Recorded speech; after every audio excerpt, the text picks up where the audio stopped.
교회의 이상이자 동시에 궁극적인 평화의 이상을 선포하고 있는 에베소서의 본문 말씀을 지금 마주하고 있습니다.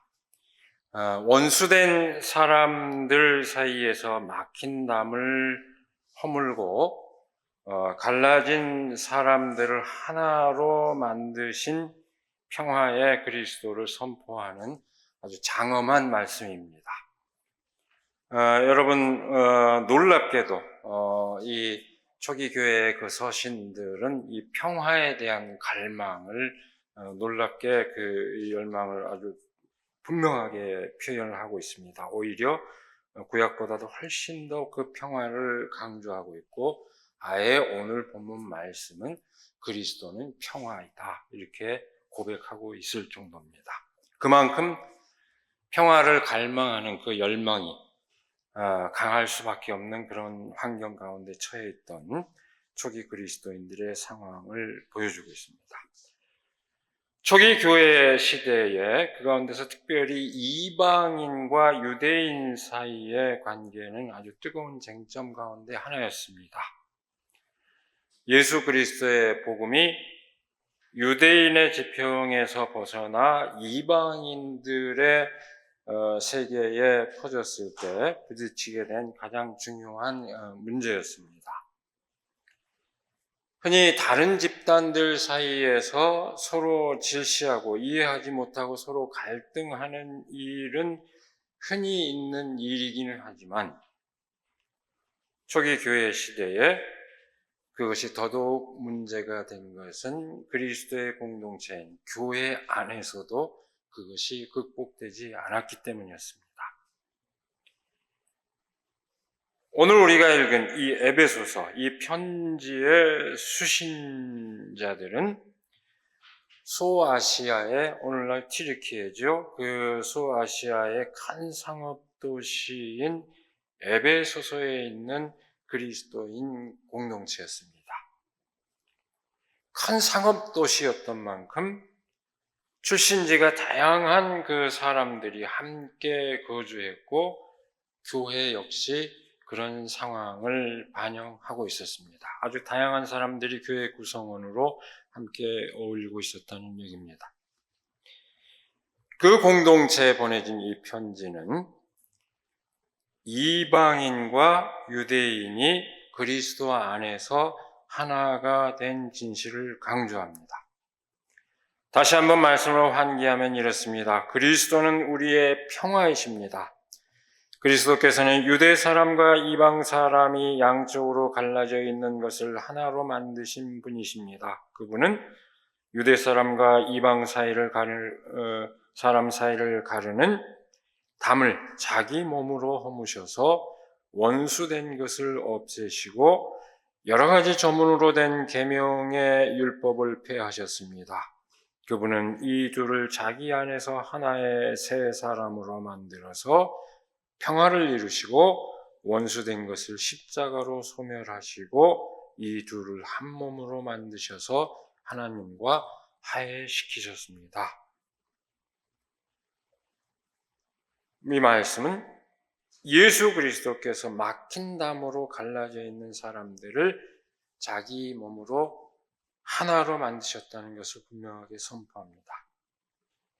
여기서 막힌 담은 하나님과 사람들 사이에 도저히 넘어설 수 없는 장벽을 말하는 동시에 사람과 사람 사이에 가로놓인 장벽을 말합니다.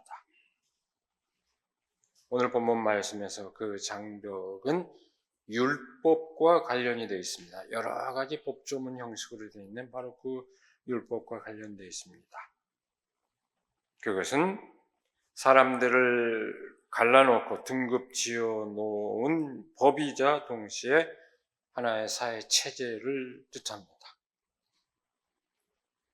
또한 동시에 그 체제를 아무렇지 않게 받아들이고 살아가는 사람들 사이의 어떤 욕망과 편견의 장벽을 뜻하기도 합니다. 예수 그리스도께서는 몸소 십자가에 매달리심으로써 그 장벽을 허무셨다고 본문 말씀은 선포하고 있습니다.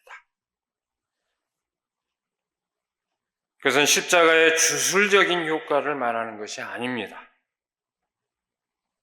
십자가 사건은 사람을 가르는 체제와 질서, 그리고 그 체제와 질서 안에서 아무렇지 않게 살아가는 사람들의 욕망과 편견의 추악함을 만천하에 드러낸 사건입니다. 동시에 그 추악한 욕망으로 무고한 사람이 희생된 사건을 뜻합니다. 오직 사랑을 이뤘을 뿐인 예수께서 희생된 그 사건을 뜻합니다.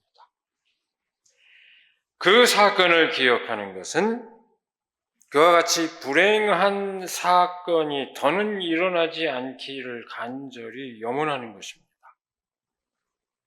그와 같이 불행한 사건을 일으키는 인간의 욕망과 편견, 인간의 질서, 인간관계가 끝장나기를, 단절되기를 염원하는 것입니다. 예수 그리스도께서는 십자가에 달려 죽임당함으로 결국 자기 몸으로 갈등하고 불화하는 세상의 질서를 그렇게 폭로하셨고, 그로부터 벗어나는 길만이 진정한 구원의 길임을 세상 모든 사람에게 이렇게 알리셨습니다. 그 십자가 사건의 의미를 알고 기억한다면 더는 나와 남을 가르고 자기 편과 남의 편을 가르는 일을 벌여서는 안 됩니다. 유대 사람과 이방 사람이 서로를 가르는 일은 더는 용납될 수 없는 일입니다. 십자가의 그 진실을 믿는다면 그 어떤 사람들 사이에서든 자기의 이익을 위해서 남을 배제하는 일은 용납할 수 없습니다. 그 십자가 사건의 결과는 세상의 진정한 평화입니다. 그 진정한 평화는 단지 전쟁이 없는 상태가 아니라 일상의 삶에서 폭력이 사라지고 차별이 사라져 누구나 자신의 삶을 당당하게 누리는 현실을 뜻합니다.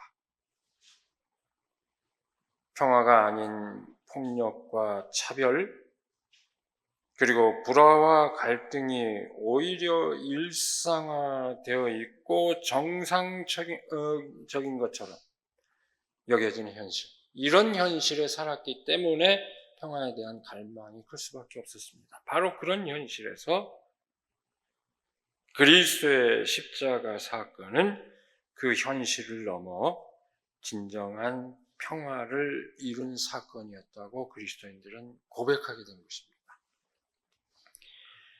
그 진실을 믿는 사람은 그가 누구든지 새로운 사람, 새로운 주체로 거듭납니다.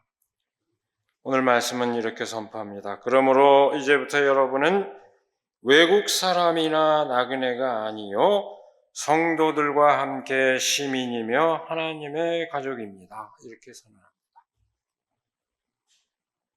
여러분, 이 말씀은 선포된 당시의 종교적 사회적 맥락을 잘 드러내주고 있음과 동시에 이와 별로 다르지 않은 오늘 우리의 현실을 그대로 환기시켜주고 있습니다. 본문 말씀 그 초반부를 우리가 읽을 때 이 앞구절은 유대인과 이방인의 경계를 얘기하는 것이 그것이 단지 종교적인 차원의 어떤 문제인 것처럼 우리가 여길 수 있는 그런 그렇게 받아들여질 수도 있었습니다만 이 대목에 이르게 되면은 사람들 사이에 그 장벽과 차별이 단순히 종교적인 문제가 아니고 거기에 한정되지 않고 사회적 성격을 지니고 있다는 것을 아주 분명하게 보여주고 있습니다. 여기서 말하는 외국 사람은 말 그대로 외국인입니다. 비시민입니다. 시민권자가 없는 사람입니다. 이들은 시민권을 부여한 그 나라의 보호를 받지 못하는 존재들입니다. 여기서 말하는 나그네는 한 나라 또는 도시에 기속되어 있으되 역시 시민권을 갖고 있지 못한 사람들입니다. 특별히 이 나그네라고 불리운 이 사람들은 대개 그 도시 사람들이 소유한 농지에서 일을 하는 그 시골 사람들인 경우가 많습니다. 여기서 나그네라고 하는 것은 이들의 사회적 지위는 해방 노예들과 아주 비슷한 처지입니다. 그러니까 완전히 매여 있는 노예보다는 나은 신분이지만 별로 이렇게 보호를 받을 수 없는, 사회적으로 보호를 받을 수 없는 그런 상태에 처해 있는. 그러니까 어쨌든 완전한 시민권자하고는 달리 차별을 받는 사람들이었습니다. 사회 구성원이기는 하되, 역할을 통해서 구성원이기는 하되 온전한 보호를 받지 못하는 그런 사람들. 오늘로 치면 아마도 외국인 노동자와 같은 그런 처지에 있는 사람들이라고 봐도 좋을 겁니다. 일상적인 삶을 영위하는 것 자체가 불안정하고 불완전한 그 자유의 상태에 있는 사람들입니다. 오늘 본문 말씀은 그리스도 안에서 이들이 온전한 시민이요 하나님의 가족이라고 선포하고 있습니다. 그것이 곧 진정한 평화가 이루어진 상태입니다. 본문 말씀은 외국인이 당당한 시민권을 누리고 나그네가 당당한 시민권을 누리는 것이 곧 평화라고 선포하고 있는 셈입니다. 누구나 차별 없이 한 사회의 구성원으로서 동등한 권리를 누리는 것입니다.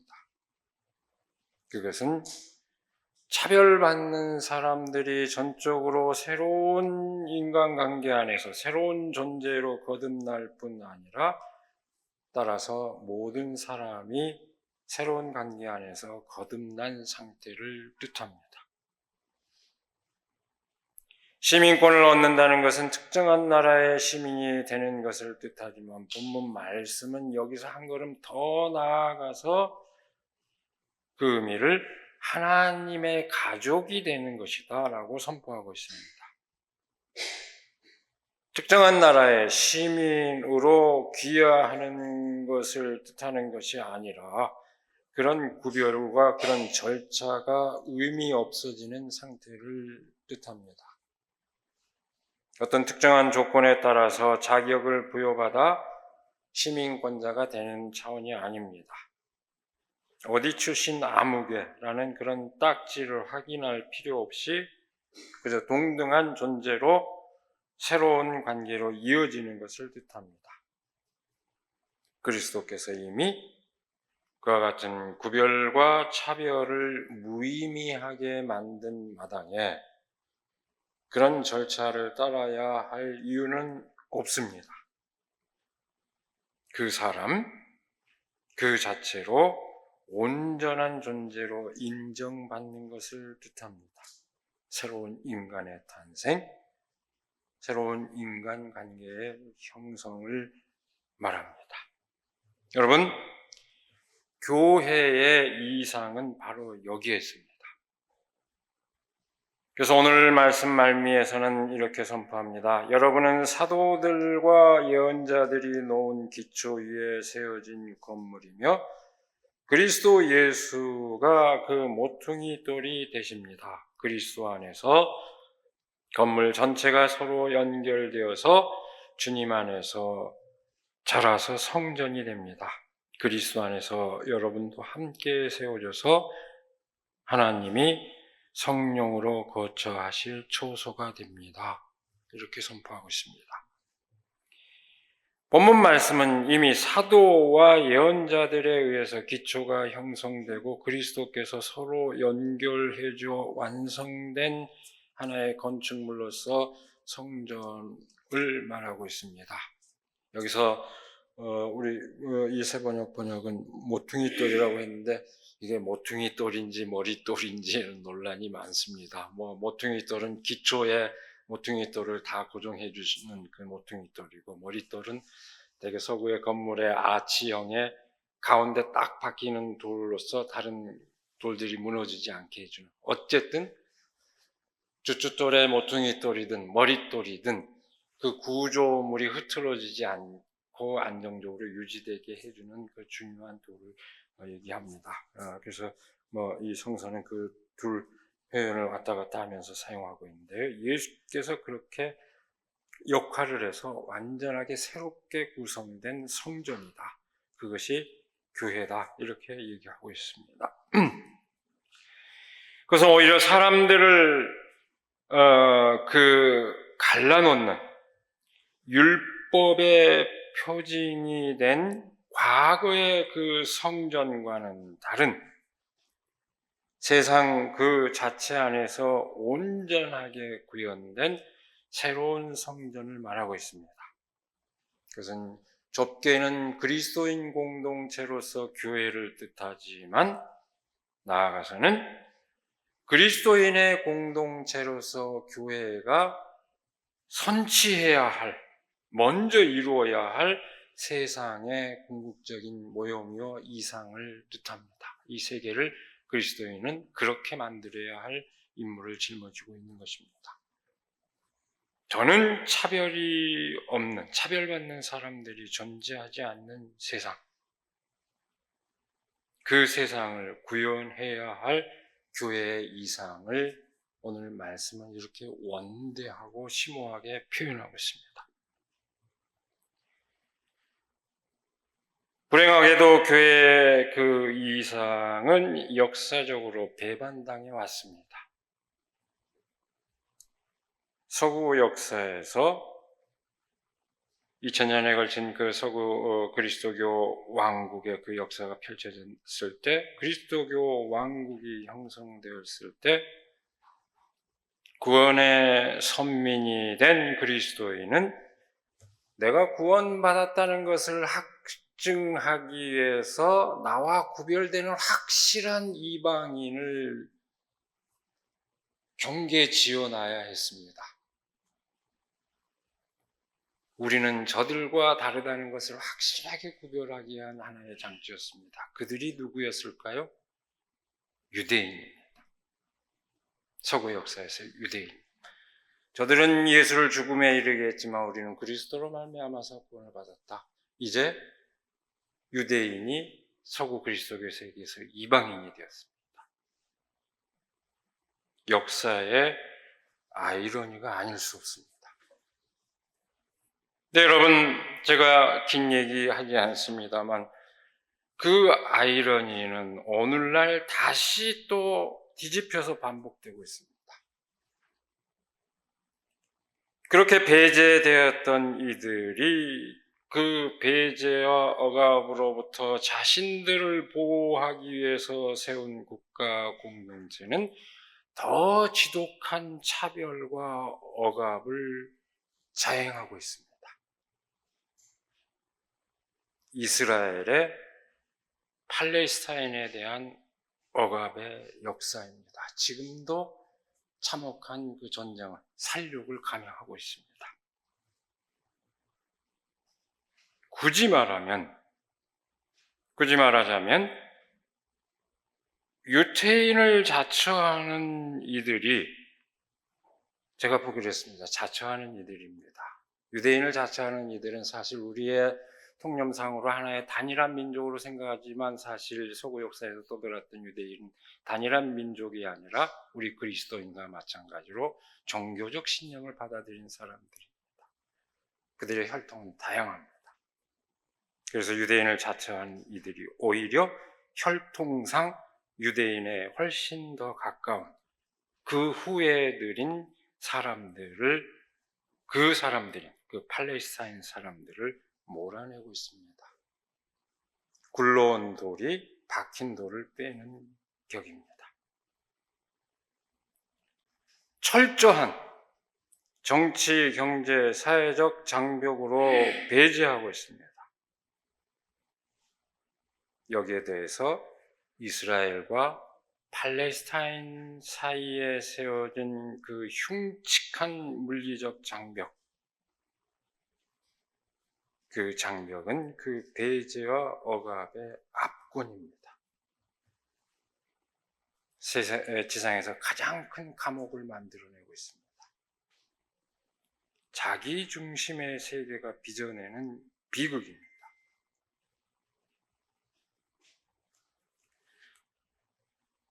그렇다면 오늘 우리는 그 세계에서 벗어나 있을까요? 오늘날 보편적 인권이 보장되고 있는 세계 가운데 살고 있다고 믿는 사람들, 우리는 되게 그렇게 믿고 있습니다. 그리고 다 그 정도 기본은 지켜지고 있고, 물론 그것이 무너진 현장을 수없이 목격하지만 우리 대부분은 그것을 존중하고 있다고 이렇게 생각하고 있습니다. 그런데 놀랍게도 그렇게 스스로 생각하는 사람들의 허위의식을 들춰내주는 일화가 있습니다. 미국의 작가로서 그 인종차별에 대해서 많은 조수를 낸 벨 훅스는 이렇게 얘기를 합니다. 강의실에서 학생들에게 질문을 던질 때 인종주의에 대해서 어떻게 생각하느냐? 그러면 어떻게 답할까요? 우리는 다 같은 사람입니다. 나는 인종차별을 하지 않습니다. 라고 대부분 그렇게 답한다는 겁니다. 잠시 후에 질문을 새롭게 던집니다. 그럼 만약에 여러분이 죽어서 다시 태어난다면 어떤 사람으로 태어나고 싶습니까? 백인 남자로 태어나고 싶습니까? 백인 여자로 태어나고 싶습니까? 흑인 남자로 태어나고 싶습니까? 흑인 여성으로 태어나고 싶습니까? 라고 물으면 결론이 어떻게 될까요? 압도적으로 백인 남성이고 흑인 여성을 택하는 수는 아주 소수다. 왜 이럴까? 그때서야 그 차별의 현실을 비로소 제대로 인식하게 된다. 내가 왜 택했지라고 묻기 시작하면 그때서야 차별의 현실, 그리고 우리가 얼마만큼 그런 위계 질서 안에 영향을 받고 있는지 비로소 체감하기 시작한다라고 얘기를 합니다.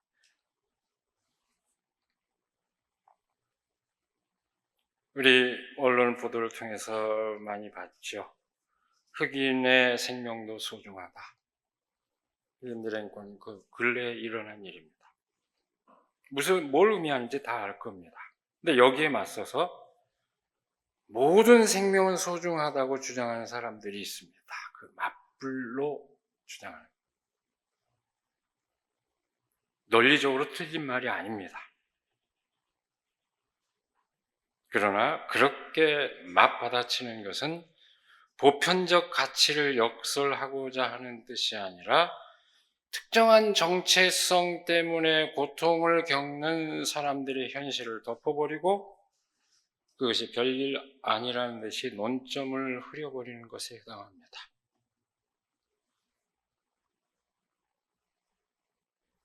특정한 주장이 제기될 수밖에 없는 맥락을 무시함으로써 엉뚱하게 논점을 흐려버리는 그런 방식입니다. 이렇게 얘기할 수 있을까요? 나 아프다라고 누가 호소를 하는데 너만 아픈 게 아니야. 아프니까 청춘이지.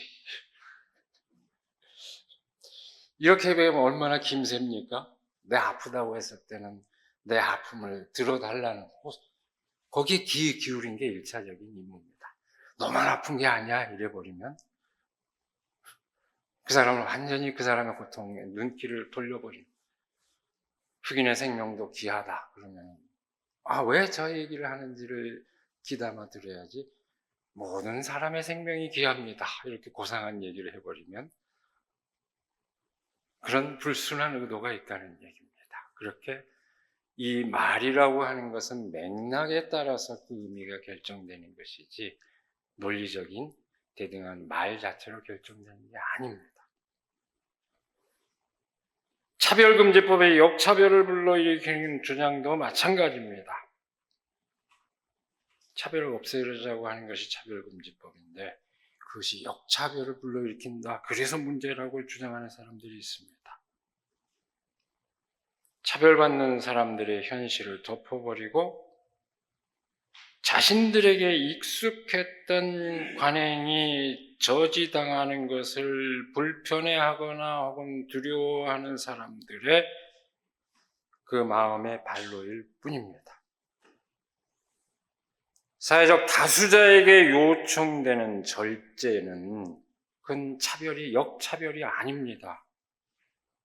다수자에게 요청되는 그 절제는 역차별이 아니라 소수자와 더불어 살아가야 하는